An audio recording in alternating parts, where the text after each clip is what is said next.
It is 9:59 a.m. Pacific Standard Time. It's the 5th day of March 2026, and this is episode 1271 of Bitcoin. And we got senators, we've got arrested U.S. Contractors' sons, we've got, what the hell, we've got Prague.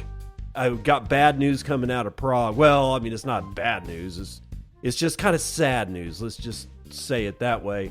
We're going to talk a little bit about Satlantis and Bitwise. Bitwise is making a pretty hefty donation to Bitcoin developers, but I don't have a lot of time today, so I need to get right into it. But first, I need to say goodbye to a really dear friend of mine that I've known for years and years and years. Haley Wright Burns passed away yesterday, late morning, from a very large, long, and protracted battle with cancer, and she leaves behind her husband and her 2 sons. I met her when I was in college, instantly developed a crush on her because this woman was absolutely fascinating, and then hung around with her and a bunch of my other friends because we were all in a group together for a couple of years, and then we all, went our separate ways. And 10 years later, 15 years later, or something like that, I'm sitting with my then wife, or my now wife, at a bar, having a beer, and I get this tap on the shoulder, and it's Haley, like back from wherever it was that she was, and she came over and said hi. And what was weird is that the next thing I knew, her and my wife ended up being like the best friends ever.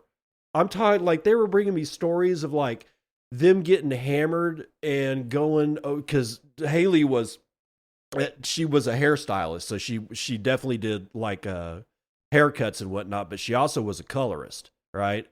And so there was like a couple of times when they'd get hammered late at night. She had the keys to the salon that she didn't own, and they would go over there and continue to drink wine while Haley gave my wife a free color job. And this is like pro level stuff, man, pro level stuff. And they were describing it as being like drunk as shit, sitting on the floor of the salon, and her giving my wife a free color job. It was amazing. However, I think the coloring issue was the problem for Haley, because the kind of cancer that she got was like all over the place, and it hit all at once. And I have a sneaky suspicion that it had to do with the chemistry involved in hair coloring, which she had been doing for 20 straight years. So, we say goodbye to one of the dearest, kindest, funniest women on the face of the planet. It's a very sad day for me and my wife, but the show must go on. Starting with Senator flags White House corruption concerns over Iran war prediction markets. I told you this shit was coming, and it's only going to get worse from here. These prediction markets they seem like a good idea, but I believe they will have been shown to be nothing more than gambling, except now it's at a completely different level. It's a completely different level. Vismaya V from decrypt.co starts us off this morning with a series of unusually timed prediction market bets placed just hours before U.S. strikes on Iran has triggered fresh accusations of insider profiteering, with Senator Chris Murphy, a Democrat from Connecticut, warning that individuals with advanced knowledge of military decisions may have made money wagering on war. Quote, the Iran war is fueling a new kind of corruption. White House officials secretly profiting off war, Murphy said in a video posted to X. It's disgusting. We need to ban it. Quote, it looks like those 6 big accounts that were set up on Friday made a profit of $1 million off of us going to war on Saturday, he said. Well, blockchain analysis firm Bubble Maps identified 6 suspected insider accounts last week that collectively made $1.2 million on Polymarket bets on whether U.S. strikes Iran by February 28, 2026.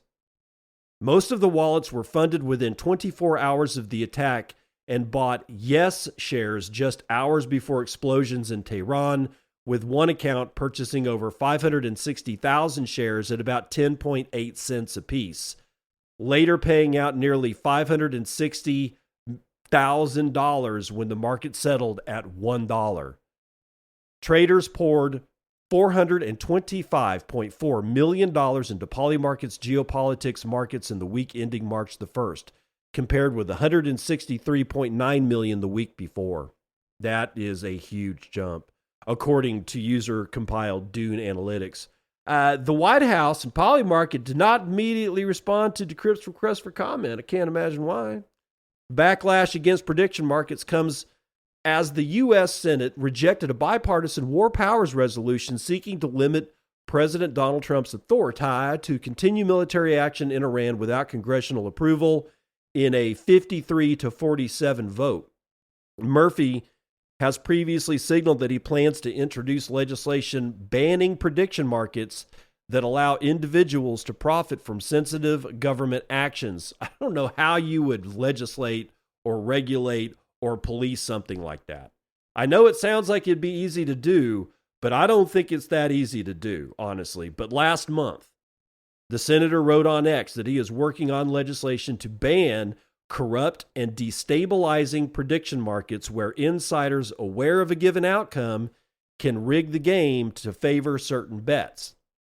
A New York Times analysis of Polymarket data found more than 150 accounts placed bets of at least $1,000 correctly predicting an American strike by Saturday, a late surge totaling roughly $855,000. At least 16 of those accounts, each ultimately profited by over $100,000 according to the report. Quote, if we continue to allow people to bet on war, on military strikes, then you're going to have people inside the Situation Room who are making decisions not based on what's good for national security, but based upon whether they'll make money off of war, Murphy said on Wednesday.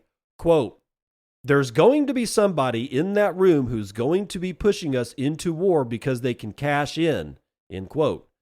Murphy also pointed to rising costs facing Americans, saying that at a time when people are struggling to afford groceries and gas and prices are climbing because of war, it is, quote, even more outrageous that there are people inside the White House who are making tons of money, end quote. Last month, Israeli authorities charged an IDF reservist and a civilian with using classified military intelligence to place Polymarket bets ahead of Israel's operations against Iran. On Tuesday, Polymarket pulled a market asking traders to bet on whether a nuclear weapon would be detonated this year after it drew widespread backlash. So we got a couple of things going on here. We've got the nominal issue, the issue that you would expect beyond any shadow of doubt, that Democrats are using this as a way to position only Trump and his inner circle of warmongering assholes are profiting off of this bullshit. It's bullshit. That is a bullshit statement because I guarantee you, people that are quote unquote familiar with the matter, doesn't matter if they're underlings, if they just are privy to, and I'm not talking national security advisor, I'm not talking about president, I'm not talking about chief of staff of the president. I'm talking about aides. I'm talking about people who overhear conversations in the hallways, because there are always people that overhear conversations in the hallways. They don't have to be at a level where they're actually going to ever be called to testify before Congress. They're not even going to, they're probably invisible for the most part. Not all of them, but for the most part. See, these are the people that do not give a shit about whether they're playing for red team or blue team. They do not fucking care. And I think there's more of an alignment with the underlings making these poly market bets because bottom dollar guarantee you they're younger than the people that they serve. So let's be a little cautious when we start saying things like it's all Trump's fault and they're the one, it's Trump himself that's making these bets. No, it's not. It's not those guys. Now, does that mean that there's not maybe a handwritten note to an underling that says, hey, place this poly market bet. Tell me when it's live. Maybe. I don't know. There's no proof. See, that's the thing. But to simultaneously say the truth and lie about it is, in my opinion, a dastardly move. What is the truth here?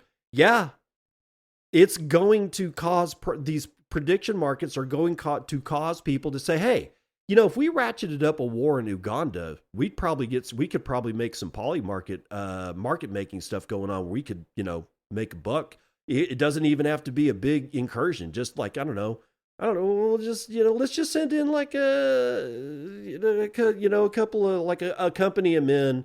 And I don't know, we saw them do X, Y, and Z, and that gave us the pretense to go for an attack. Next thing you know, there's a poly market bet on whether or not the United States attacks in Uganda, and we do, and those people make money, right? Shit like that's going to happen, and it's going to get worse.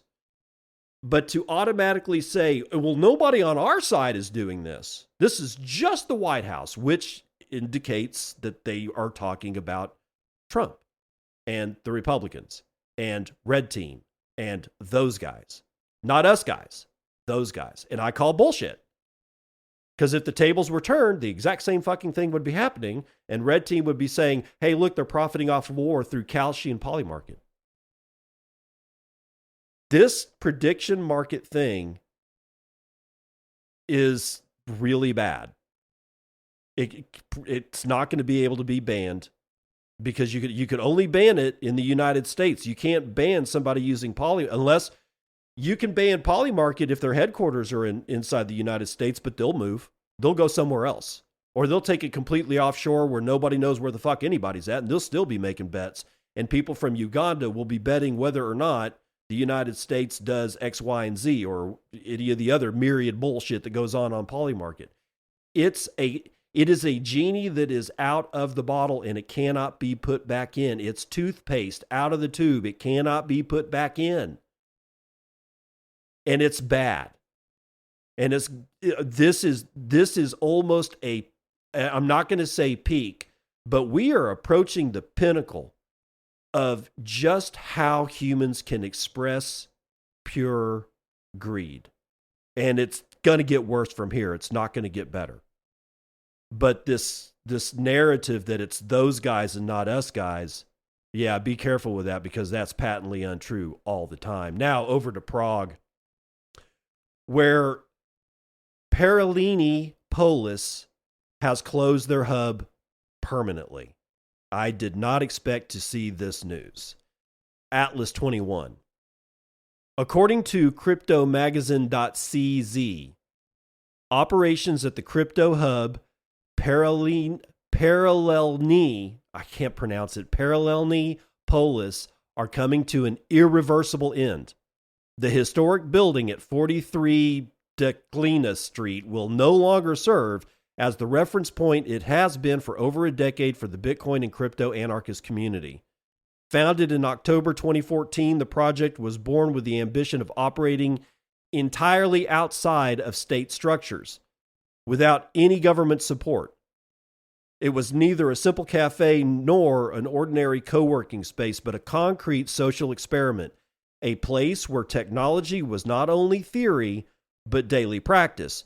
Bitcoin Coffee quickly became one of the first commercial establishments in the Czech Republic and in Europe, where paying with Bitcoin was not just possible, but in fact preferred. Polis was a crossroads for Bitcoiners, ethical hackers, cypherpunks, entrepreneurs, and newcomers. Discussions ranged across technology, politics, and culture with a focus on freedom. The first sign of change came in the fall of 2024 when it was announced that Polis would cease to exist in its current form. The decision was not sudden. Years of financial pressures and the inevitable exhaustion of the project made a transformation necessary. The founders opted for what they called a controlled management of decline. The nonprofit entity, Polis, I can't pronounce the first word, I'm sorry, I just can't. Polis formally continued to exist, but the operational management of the physical space was handed over to a new entity, Second Culture, conceived as a co-working space that preserved the original spirit. Second Culture continued to honor the legacy of the space by accepting payments in digital assets, Bitcoin among them, and keeping its doors open to the community that, despite the rebranding, still perceived this location as Polis.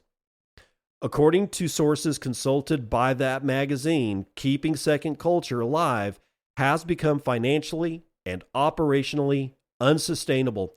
In addition, verified information indicates a clear stance from the property owner. The landlord no longer wants Bitcoin or digital assets related activities to continue on his premises. This decision removes any possibility whatsoever of further transformations or attempts at a revival. That's sad because Polis has been around since I can remember. I mean, they were around in 2014. I didn't get into Bitcoin until the summer of 2015.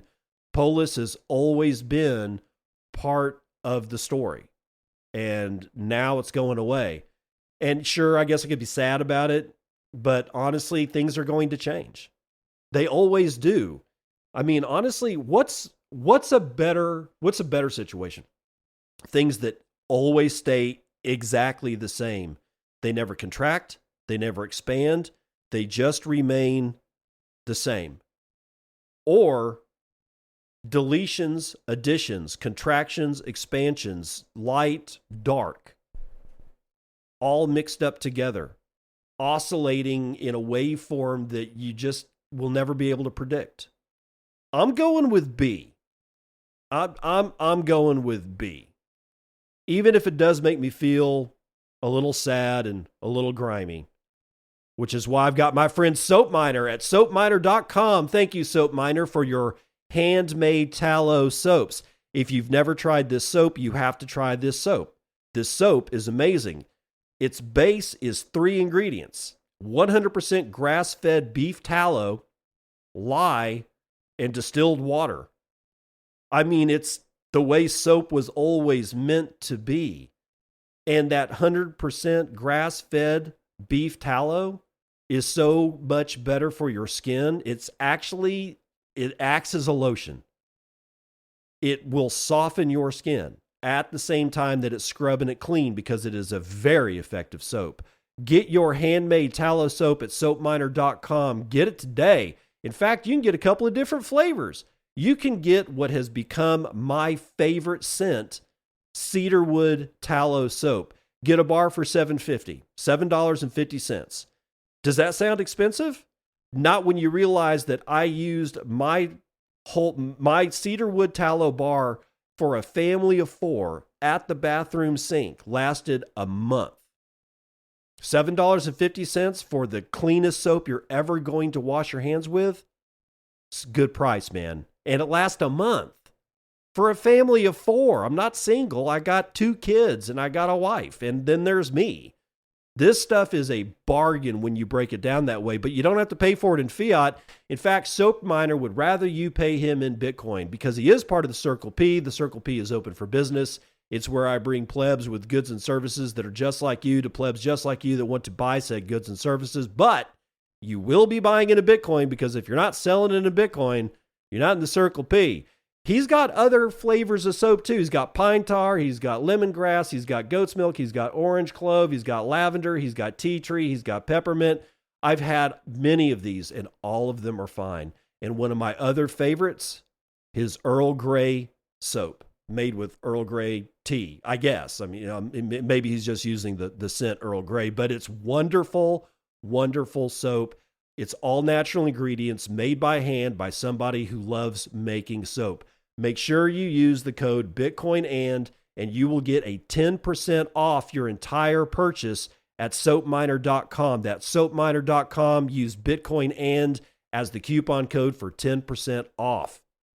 New York Stock Exchange owner values crypto exchange OKX at $25 billion.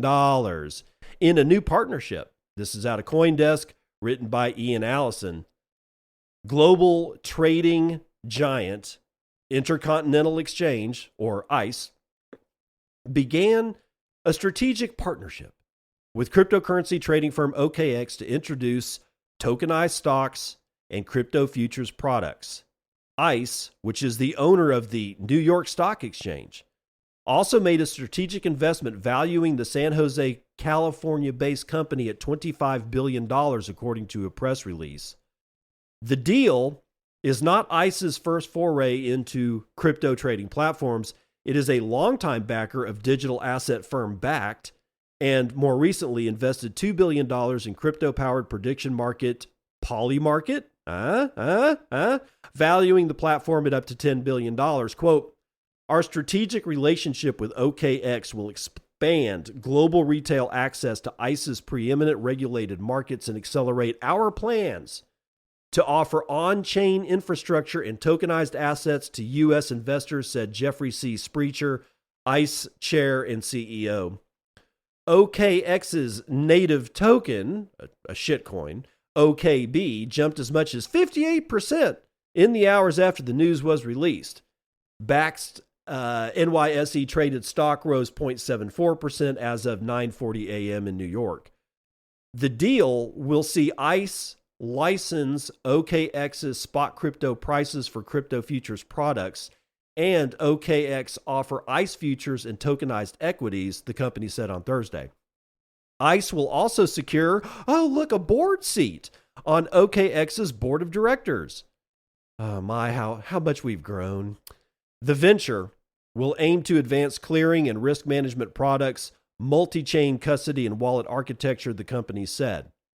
The relationship brings together the operators of two high-performance matching engines and transparent order books, said Star Zhu, founder and CEO of OKX, to help build a more reliable market structure that bridges digital assets and equities, strengthens cross-market price formation, and meets institutional standards for risk and compliance. So ICE is buying a very large section of OKX, is what this amounts to. So I'm not lying when I said, how we've grown. I remember OKX when it had just started out. I remember Coinbase when it just started out. All these things, Circle, Tether, all these things, man, I watched them be born. And some of these things have rapidly grown into behemoths. Coinbase being amongst them, even though I'm not a fan. But I can't argue with success. Coinbase is freaking massive. And it only took a decade. Well, okay, let's call it 12 years from coming from something that you could actually work on in a garage to what Coinbase has become.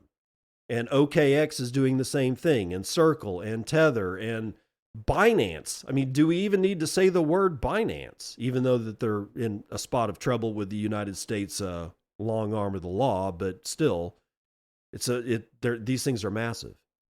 And now, institutions that are financial legacy institutional behemoths themselves are just going to start buying them. Oh, well, they've already started buying them, but they're just going to continue to buy them. They see value. It'll be interesting to see how it all moves ahead. And right now, we need to run the numbers.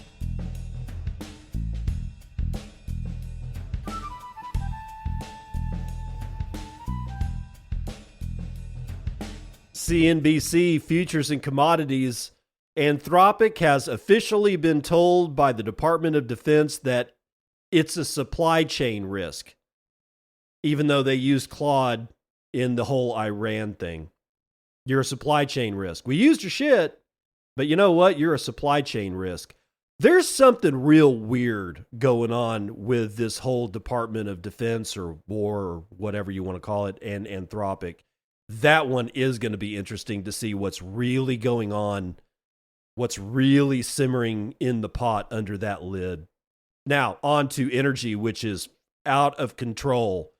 Brent North Sea up almost 4 full points to 84.59 a barrel. West Texas Intermediate oil is up 6.5 points. It's pushing on $80 a barrel, which it hasn't seen in a long time. Natural gas is not a hedge. It's going up with them. 1.5% to the upside, back up to $2.96 per thousand. And gasoline is up 5.5% to $2.65 a gallon. But Murban crude is the big story today. It's up 15 points. It blew past Brent North Sea, which it usually only has a buck on. Usually like $2 more expensive than whatever Brent North Sea is flashing. Not today, ladies and gentlemen. $93.81 a barrel, and it's causing problems in the markets. Why? Because it's more expensive to ship stuff that you buy at Walmart, which causes inflation, which causes the Fed to not drop rates, which means cheap money isn't on the horizon anytime soon. And next thing you know, risk assets, well, they get kind of clobbered. And even after some serious rises in Bitcoin and gold prices over the last couple of days, especially in Bitcoin, we are seeing some downward price pressure this morning. Palladium is down 2.5%. Gold is down 1 point to 5,082 and 5 dimes. Platinum down a point. Silver is down a point, $82.37 an ounce there. And copper down 1.76%. Biggest loser in ag today is chocolate, 0.78% to the downside. And the biggest winner is coffee, 2.5% rise in the green. Live cattle crawling sideways slightly in the red. Lean hogs down 1.5%. Feeder cattle down 0.5%. The S&P and rest of the indices taking it about the head and shoulders as well. S&P's down 1.15%. NASDAQ down 1%. The Dow is down 2%. Ladies and gentlemen, that is a 1,000-point drop.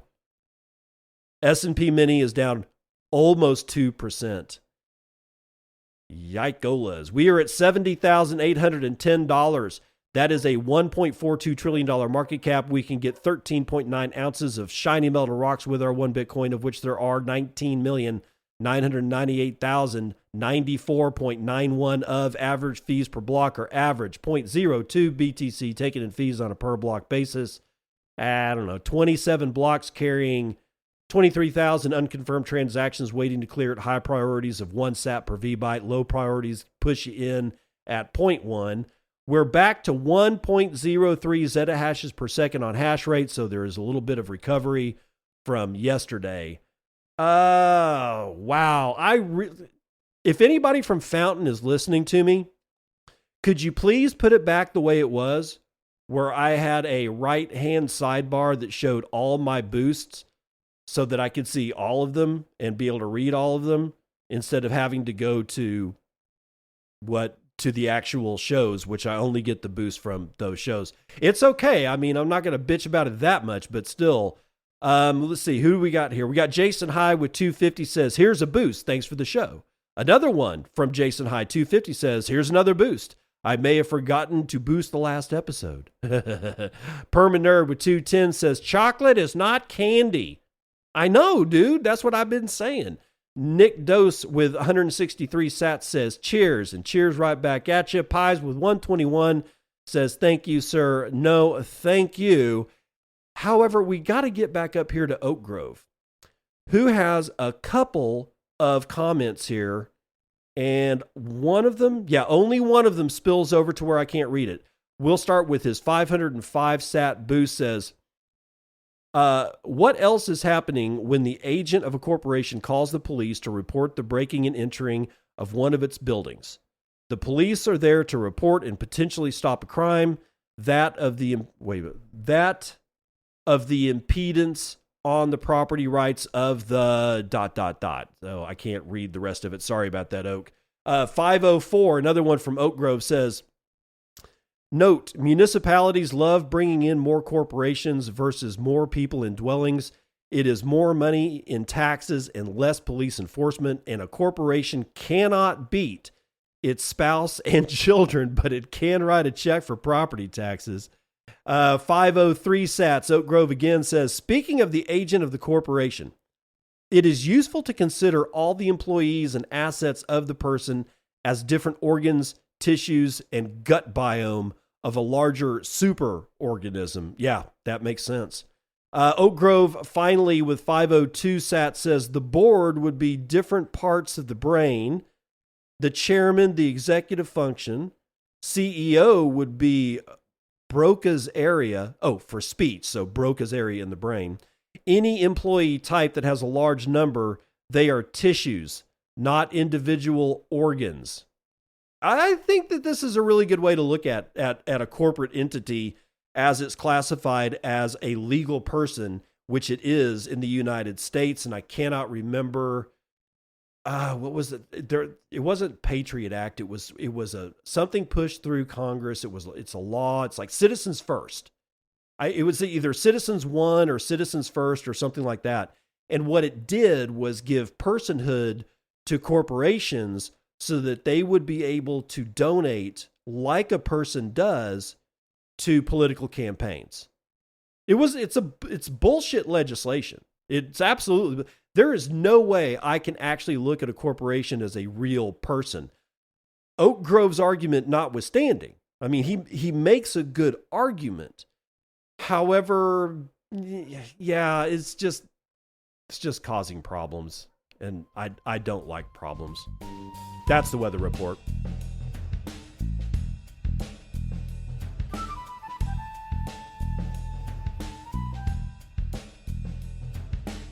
Welcome to part 2 of the news that you can use. Back in episode 1245, I brought you news about some digging that Zach XBT did into some funky looking transactions about a contractor's son and Bitcoin and the Federal Marshal Service. You may remember that. At the time, it was simple allegations, pure theory. It might have happened. It looks like this dude did it. Well, things have amplified just a bit. Bitcoin Magazine's Micah Zimmerman headline, U.S. federal contractor son arrested in $46 million theft of seized government crypto. John DeGita, an alleged United States government contractor accused of stealing more than $46 million in cryptocurrency from the U.S. Marshal Service, was arrested last night on the island of St. Martin in a coordinated operation between FBI and French authorities. The arrest, confirmed via tweet by FBI Director Kash Patel, involved the French Gendarmerie's elite tactical unit and the International Cooperation Team Serious Crime Unit. These are the weirdest freaking names. Quote, thanks to the International Cooperation Team Serious Crime Unit. Sorry. Are we serious here? The International Cooperation Team Serious Crime Unit.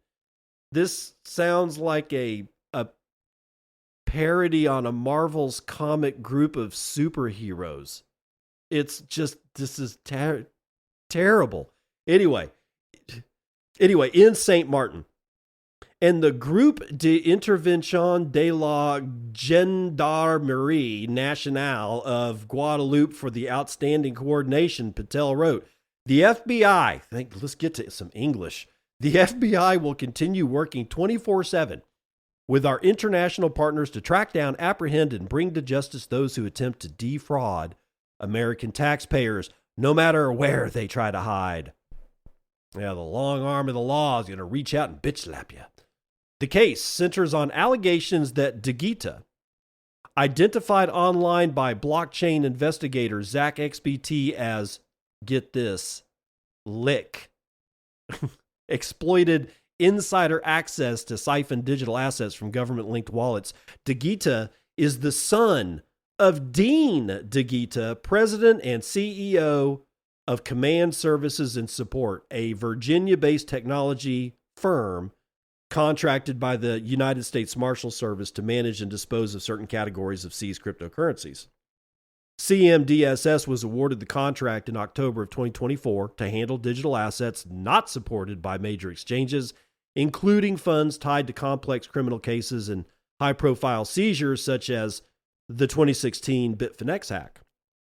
According to Zach XBT, DeGita demonstrated the ability to move millions of dollars in real time during a dispute recorded in a private Telegram chat. Subsequent on-chain analysis linked those wallets to addresses known to hold government-seized assets. Zach XBT reported that one wallet, allegedly controlled by DeGita, held 12,540 Ether valued at roughly $36 million at current prices. Other transaction trails suggest approximately $20 million was removed from the United States Marshal Service-linked wallets in October of 2024, most of which was returned within a day, though roughly $700,000 routed through instant exchanges was not recovered. Estimates of total suspected thefts may exceed $90 million when accounting for activity observed in late 2025. U.S. officials have not publicly detailed how DeGita allegedly accessed the crypto or the wallets, nor whether CMDSS's internal controls were bypassed or exploited.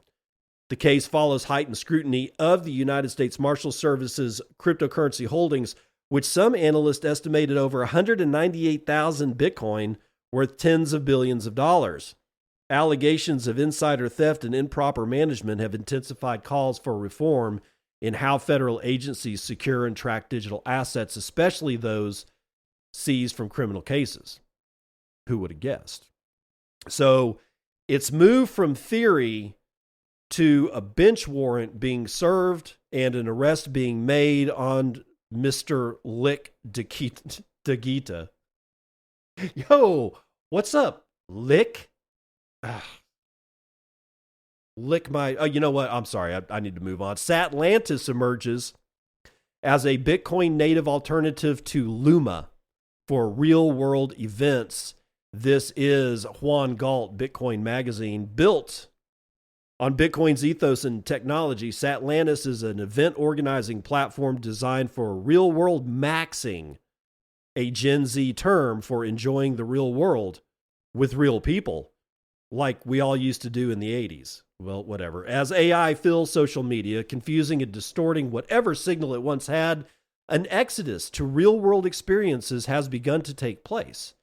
Some statistics show that social media usage peaked in 2022, a saturation induced by the COVID lockdowns that accelerated digital adoption of everything, only to remove its shine. Being online all the time is now passé.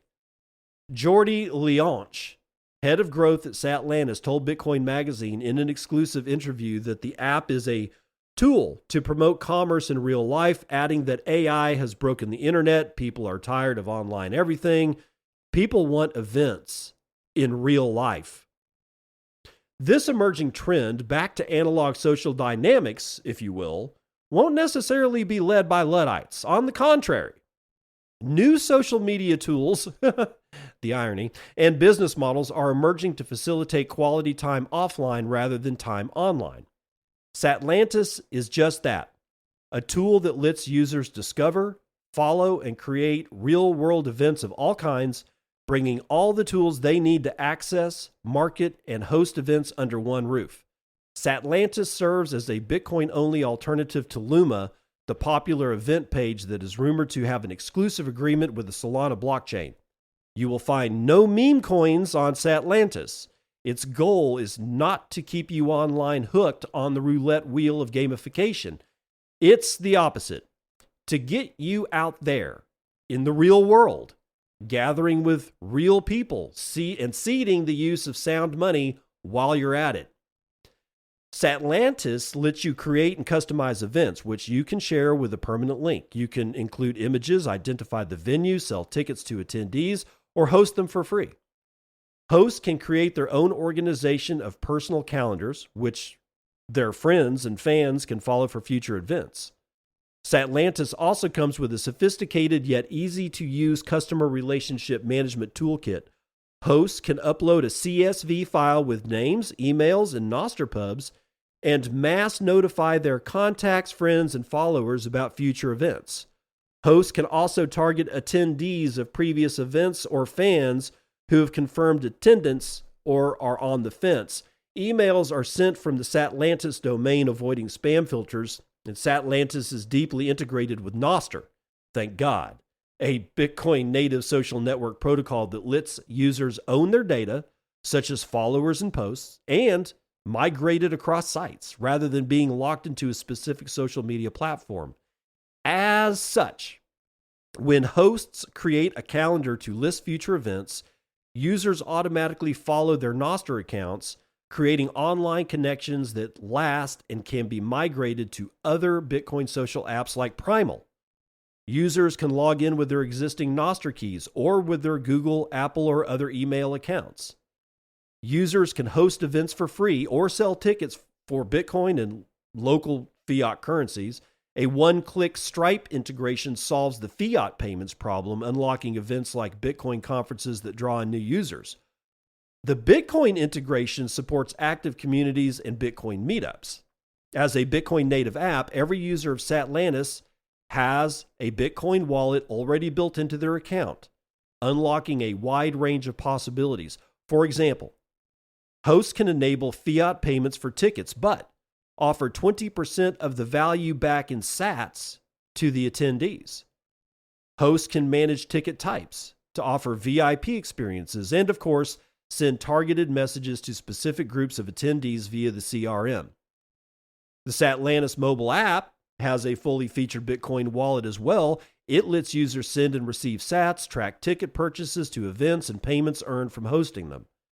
Every venue also gets a Bitcoin wallet, which attendees can tip, creating an incentive for venue owners to join the Bitcoin economy by creating a Satlantis account and claiming their Bitcoin tips. A sophisticated system is in active development to make sure only the owners of a venue can claim such wallets, likely via integration with something like Google Maps. Ooh, that would be interesting. The Satlantis wallet is fully custodial, and it only supports Bitcoin's Lightning Network and gives every user a Lightning URL address, such as satoshi@satlantis.io. This design decision is highly intentional. Satlantis puts a hard cap of 1 million Satoshis per account, forcing users to withdraw to their own wallets, minimizing the amount of value held by the platform in custody, but also keeping transaction speeds high and the user experience quick and snappy. Users can withdraw Bitcoin to their wallets at any time with no questions asked. Satlantis charges 2% for ticket sales processing, as opposed to competitors that can charge up to 10%, though Stripe adds another 2.9 on top for fiat payments, so be aware of that. Launch, or is it Launch? I think that's 2 L's, so we'll just say Launch, that's his name. We'll be hosting a quick webinar to showcase the full capabilities of Satlantis soon, which might be a good excuse to try out the app. So Satlantis is an interesting story all by itself. It was going to be sort of a travel version of what I want to say, Instagram, where there were, like it was designed to be, play like San Diego would be a place in you'd go to the website Satlantis, and there'd be a whole bunch of cities. And people that lived in those cities would, talk about what was going on in the city. It gave you it gives you stuff like how much it costs to live there, what average rent is, what average commute times are, all kinds of stuff about the city. But then, more stuff was coming in, like people were saying, hey, in San Diego, there's this event and here it is. Well, it wasn't really catching like all that much traction because it was coming out at the same time a whole bunch of Nostr clients were coming out, because it's built pretty much kind of on Nostr, or at least Nostr is a major backbone protocol for Satlantis and always has been that way, which is good. This is a good thing to have happen.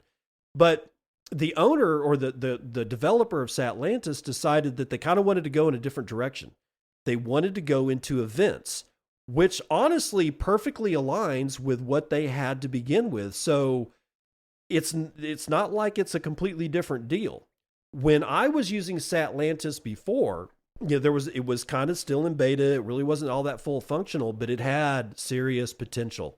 And now it's got even more serious potential for those people that maybe want to start up a meetup or I don't know, a knitting circle. Like if you're like Yarn Lady out there on Noster, who is a proficient and prolific knitter, she might want to use Satlantis to develop knitting events or something like that. So go check it out. Satlantis is, you can go find it at satlantis.io, satlantis.io. I'm sure there's a link to get to like whatever the phone app is, all on Satlantis, satlantis.io.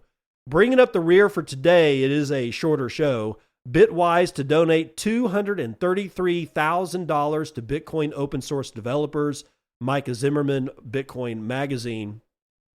Bitwise Asset Management announced its second annual donation to Bitcoin open source developers, contributing $233K to support the programmers who maintain and secure Bitcoin network. The gift comes as part of Bitwise's pledge to allocate 10% of gross profits from the Bitwise Bitcoin ETF every year to support the ecosystem. The funds will be distributed to 3 nonprofit organizations: Brink, OpenSats, and the Human Rights Foundation's Bitcoin Development Fund.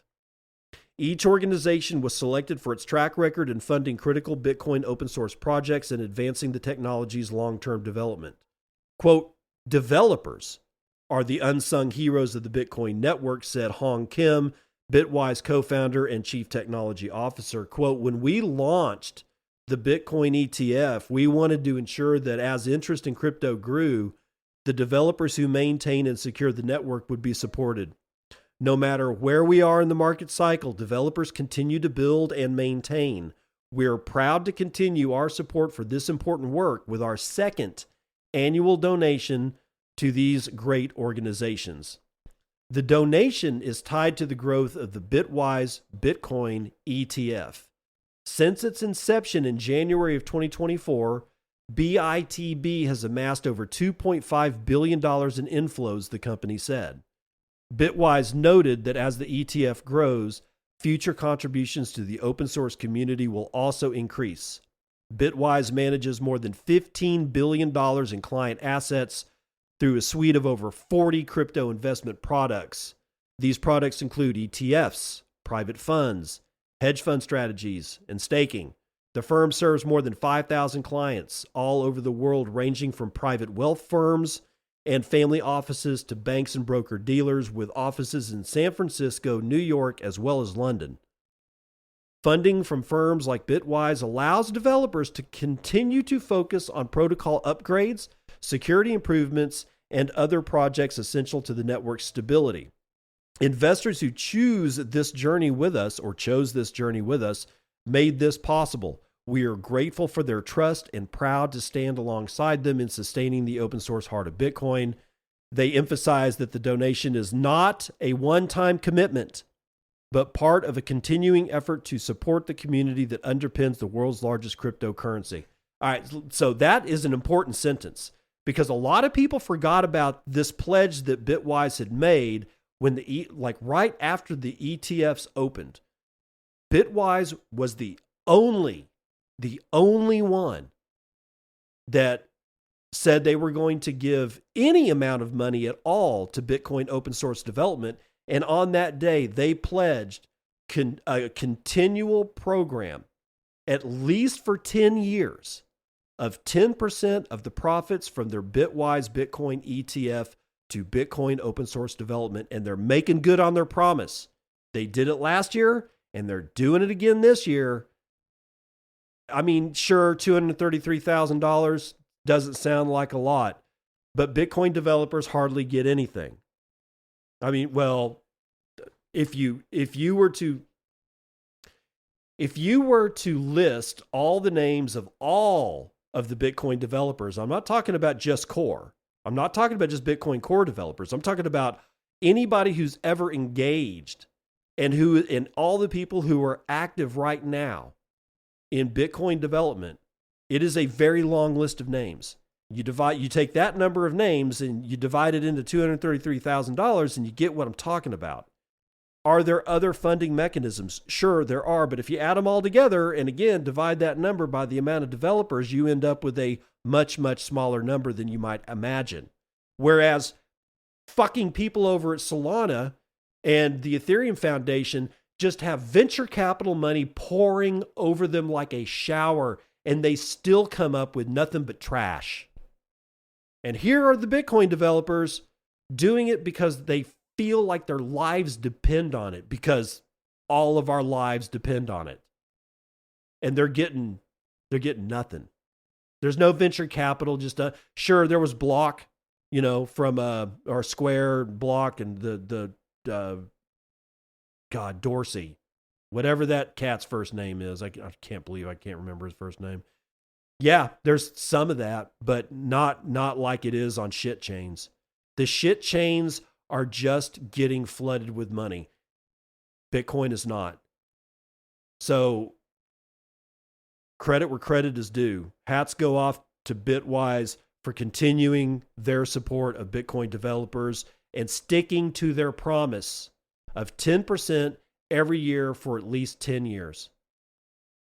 We'll see you in year 3. Okay, again, a farewell to my friend Haley Wright Burns. We love you. I wish you hadn't have had to leave us so soon. If anybody out there understands what it's like to lose a friend of over 20, 25 years, if you could offer prayers for Haley Wright Burns and her family, not just her eternal soul, but her 2 children, her husband. She's got some siblings, some parents. There's a lot of people that are going to be affected by this because she was a light brighter than many celestial bodies. That's the only way that I can put it. And she attracted a lot of people to her orbit because she was that kind of person. She was one of the most fun people I've ever met in my entire life. And for the just the sheer amount of, I'm just going to say it, this woman was hot. She wasn't just a kind soul. You looked at her, if you didn't know her, you just saw her across the room at a bar, you'd lose your fucking mind. Except when you actually met her and talked to her, you found out that not only was she funny, chick was brilliant. It was the weirdest combination that you ever see, man. It's like, oh my God, it made men lose their minds everywhere. And just women just wanted to be friends with her because she was really outgoing. She was absolutely beautiful. She was all into fashion and hairstyles and all that kind of shit. People loved her. And a lot of people are really sad about her passing. And I know I'm one of the saddest ones because I've known her for a long time. Prayers, I would appreciate that for her soul and her family's future. I'll see you on the other side. This has been Bitcoin and I'm your host, David Bennett. I hope you enjoyed today's episode and hope to see you again real soon. Have a great day.